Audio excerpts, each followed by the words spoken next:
So we talked about some of these numbers, but this gives you a bit of an idea of the number of working age adults in Canada who are on the autism spectrum.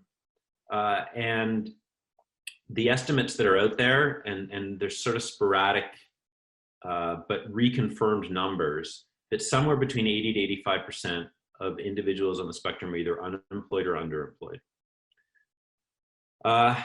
And so unemployed or underemployed would mean people who are graduating from high school, graduating from university, and graduating from university with advanced degrees or multiple advanced degrees, and not getting jobs that are commensurate, that align with their ambitions, not because of anything except for lack of openness within the employment community, lack of understanding within the employment community, or most importantly, poor methodologies for assessing those people for what they're really being hired for, rather than for their capability to interview or to feel comfortable in an environment like that.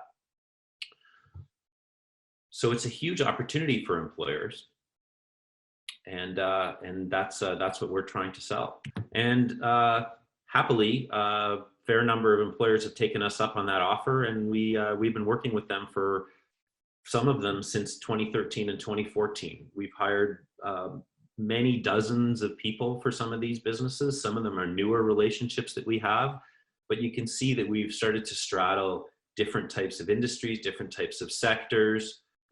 We have ongoing business with these organizations, and so they seem very happy with the work that we're doing, and we're learning and innovating with them, moving into different areas of the organization all the time.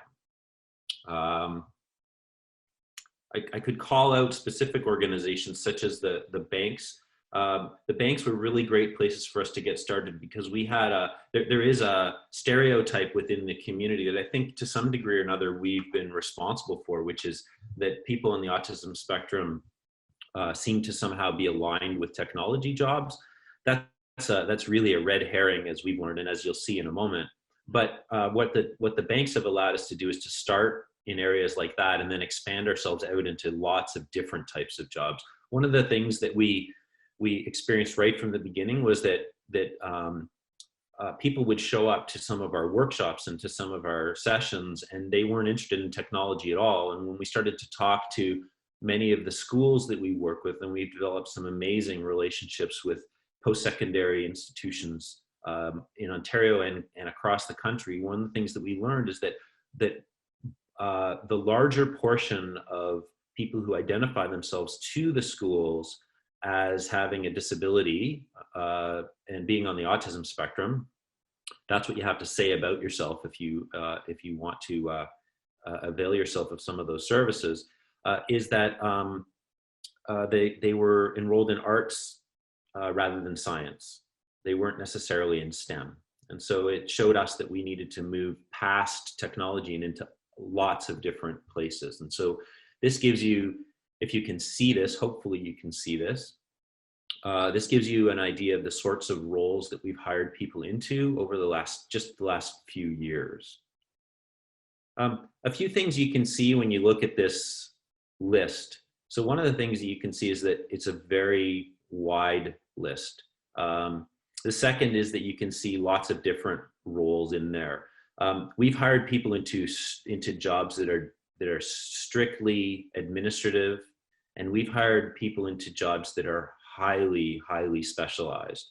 We've hired people into financial jobs, and we've hired people into project coordinator jobs and project management jobs, and into pharmacy.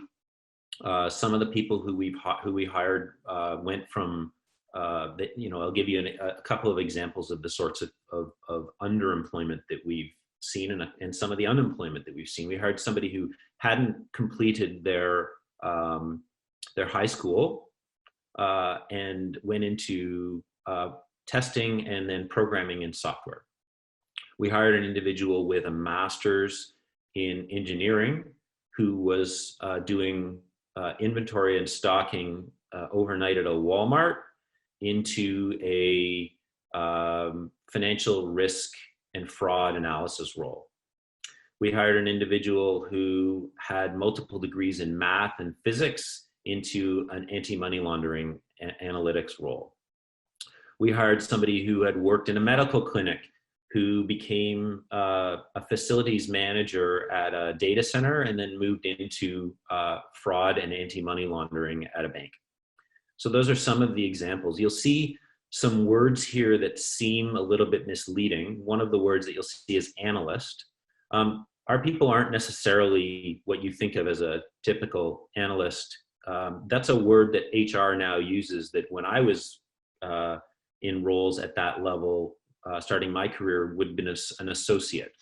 So don't be misled. Our people aren't all hiding in some back room somewhere. They're productive members of teams. The teams report that those people have really helped to improve the way that those businesses operate, the way those teams operate, the way those teams communicate and work with each other.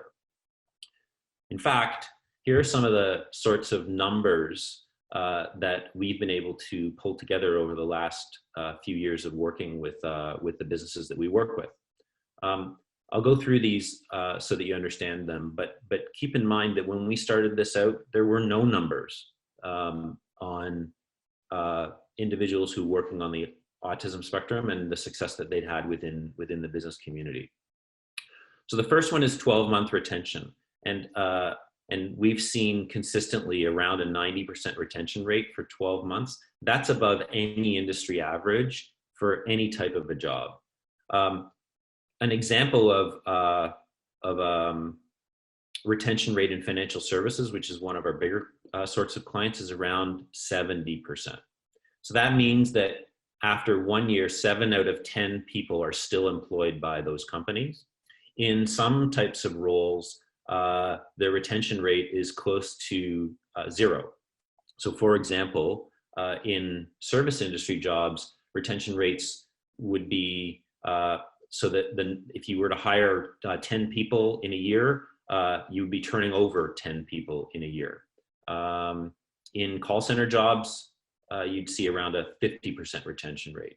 So this is a good news story from a business case perspective. In terms of the feedback that we get from managers, about 89% of the people who we've recruited perform as well or better than their peers. 93% onboard at a similar pace compared to their peers, and about 93% require no formal or very minor accommodations. From the hires, we also get feedback, and this is just a subset of the data that we get. But from the hires, about 95% of them feel as though this is a good fit for them. So it may not be the perfect job for them, but most people don't start out in the perfect job anyway. But they feel as though they're capable of performing this job. It's an engaging job, and it's a good place for them to get started in their careers. 85% or more feel that their managers were well prepared to work with them, which means that we've done a pretty good job of educating their managers and supporting their managers in creating environments where those people can be comfortable in their workplace.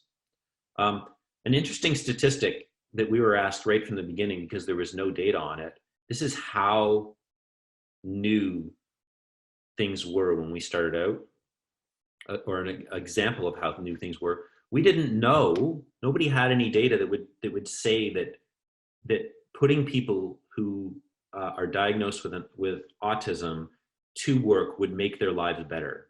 Perhaps it would just add more stress.